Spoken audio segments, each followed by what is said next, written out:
Mapayapang oras sa ating lahat mga kababayan at nandito na naman po ang inyong kaibigan.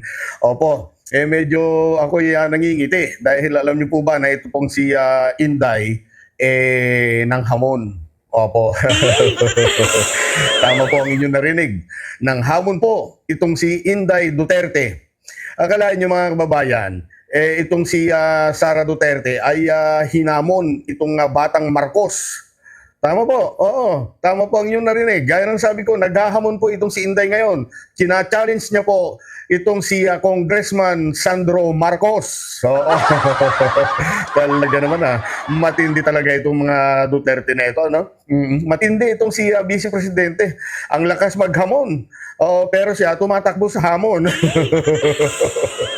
Grabe. Ang lakas ng loob para maghamon. Pero sana, bago naman siya maghamon, ay hamunin niya muna yung kanyang sarili. Oo, harapin niya ang hamon. Oo, yung mga hamon sa kanya na ika nga'y patungkol dun sa mga kaso, kaya po siya nahaharap po sa impeachment. Sagutin niya o kaya ay pasinungalingan niya ang mga ibinabatong akusasyon sa kanya, ano, at linawin ang mga katanungan kagaya po ng kung sino pa talaga itong si Mary Grace Piatos. O kaya linawin po niya yung tungkol po doon sa kanyang confidential at saka intelligence funds. Oo, na isa lamang yan sa mga dahilan kung bakit po siya ay nahaharap po sa isang matinding pagsubok. O pagsubok po dahil po matindi talaga ito. Impeachment trial. Ayan. At yun na nga, sa pamamagitan po ng trial na yan, malalaman natin kung totoong matapang itong si Sara. Ito po kasi yung kanyang challenge kay Sandro Marcos. Babasahin natin. Ang sabi niya, Congressman Sandro Marcos, I challenge you to reveal yourself and undergo hair follicle test. Dagdag pa niya, parehas kayo ng ama mo. Tignan natin kung sino ang nagsasabi ng totoo, lalo na sa pagtanggap mo ng maleta. Hindi pa rin makamupon talaga itong si Sara Duterte sa maleta na usapan na yan. Hanggang ngayon, maleta pa rin ang nasa usapan. Abay, kung tutusin talaga, napakarami na pong challenge dito kay Inday. Kung iisipin po natin, di po ba mga kababayan? Napakarami na pong challenge dito kay Inday, mga kababayan. Pero ano pong ginawa niya? Di ba? Dinaan na lang niya sa paninira sa gobyerno. Dinaan sa teknikalidad. Dinadaan sa pagmumura. Dinadaan sa pagbabanta. Matindi. Yan ang ganti niya dun sa mga hamon sa kanya.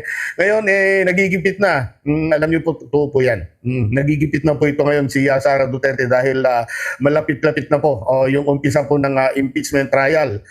July 6 yata mag-uumpisa yan. At wala siyang nagawa kay PBBM. Hindi po umepekto. Hindi po umepekto yung kanyang mga paninira. Paninira kay PBBM, kay Lisa at kay dating Speaker Martin Romualdez. At heto naman, gusto niyang subukan ang batang Marcos. Ang hindi niya alam. Dihamak, mas matalino po itong batang Marcos kaysa kay Inday.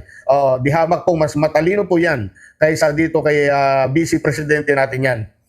At dahil nga po dun sa hamon ni Inday, ito naman po yung sinabi po ni Congressman Sandro Marcos. Basahin ulit natin. Ang sabi niya, why will I do that? I do not listen to the words of a vice president that just travels. Good luck in 2028. Durog ka ngayon. Durog ang lola niyo. Hindi daw siya pumapatol. Bakit daw niya gagawin yan? Hindi siya nakikinig sa salita daw po ng isang vice presidente na walang ginawa kundi mamasyal, mag-travel, magpasarap buhay. Yan. Mabigat yun. Mabigat yung binitawan ni Sandro Marcos. Ito po ay isang klase ng kaliwat ka ng sampal sa mukha ni Sara Duterte. Kung dati kasi itong si matatanda natin itong si Sandro Marcos medyo pasensyoso. Nagpapakita pa siya ng galang dito kay Sara Duterte noon. Pero ngayon, ayan, ramdam po natin yung pagkabanas. Sabihin natin nababanas na rin. Nababanas na rin itong si Sandro Marcos sa style po nitong si Inday. Di ba? At tama lang naman yung ginawa po ni Congressman. Oo, matagal nang winawalang hiya kayo, Sandro. Matagal nang winawalang hiya kayo ni Sara Duterte kaya tama lang naman ang ginawa mong pangsusok lang sa kanya. At kung totoong talagang matapang itong si Inday, aba dapat magpakita siya sa impeachment. Oo, doon sa impeachment trial, trial proper, ano, para matapos na ang lahat. Oo, siya na mismo. Oo, siguro maganda. Siya na mismo ang magsabing buksan na yung kahon na galing ko sa BIR. Oo, sige, para magkaalaman na kung talaga matapang ka, sabihin mo na, buksan na yung kahon na galing sa BIR para magkaliwanagan na. Kaya kung talagang matapang itong si Inday, mabuti pa, siguro mag-show up na lang siya doon po sa impeachment trial at sagutin ng matino ang mga itatanong sa kanya. Oo, para magkaalaman at matapos na yan. Kasi mga kababayan, kung hinayaan lang sana nila na natuloy yung impeachment nung una, ano, di sana tapos na yan at kung sakaling naabsuelto siya, di sana handa na siya sa 2028, di po ba? Ang problema, pinatagal-tagal pa nila eh. Ayan tuloy. Oo, eto ngayon, medyo nakakadelikado na ngayon si Sara. Oo, kahit mga kaalyado niya dyan sa Senado, tila baga paubos na. Malaking problema ngayon ang kinakaharap po nitong si Sara Duterte, mga kababayan. Oo. Akalain siguro nila kasi na baka magtagumpay yung itinasa nilang people power kasama itong grupo po ng INC. Ano? Ang problema, hindi po nagtagumpay. Dahil kung tutusin, ito na yata yung pinaka ano parang ito na yung pinakahuli at pinakamalakas na alas nila. Oo, ito na siguro yung pinakamalakas na alas nila. Oo, yung mapatalsik si PBBM at papalit na siya bilang Pangulo ng bansang Pilipinas. O di ba, sabi pa nga ni Eric Celis, pinaghahanda na daw niya si Sara Duterte sa kanyang posibleng pagpalit daw kay PBBM. At ayon pa nga kay Celis, hindi daw ang pagbaba ni Marcos sa pamamagitan ng marahas na paraan ang gusto nilang gawin. At sinabi pa nitong si Celis na malinaw naman daw na ayaw na ng mga tao ang leadership ni PBBM. Kaya mabuti pang mag-resign na daw para mapakalma ang sitwasyon at maging panatag ang buong lipunan, ay si Sara na daw ang papalit. Ano?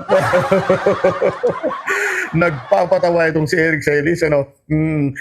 Para daw mapakalma ang buong bansa, ang buong lipunan. Ang sabi niya, dapat daw, si Sara na daw ang papalit bilang Pangulo. Grabe ang mga ito. Wala namang magulo sa lipunan, di ba? Walang magulo. Sila lang naman po. Oo, sila lang, mga DDS ang nagpapagulo sa bansa. Ang mga dilaw, ang mga pink, ang mga kung ano-ano pang mga kulay dyan, tahimik Dahil nakikita naman nila na maganda po ang pamamahala ng ating Pangulo, kayo lang naman talaga dyan na nagpapagulo promise. Oo, kayo lang po dyan, kayong mga DDS. At ito, sinagot na po ni PBBM. Oo, para tumigil na kayo, ito po yung sagot ni PBBM. Sagot niya dito, I will resign. Iyan ba't ko gagawin yun? At wala sa ugali ko ang tinatakbuhan ng problema. Di basag na basag kayo? Wala kayong pag-asa. Hindi po magre-resign ang ating Pangulo. Oo. Talaga itong mga ito. Hindi kagaya po ni PBBM, itong si Sara Duterte na tinatakbuhan ng problema. Gets nyo? Kung hindi nyo na-gets, bahala kayo sa buhay nyo.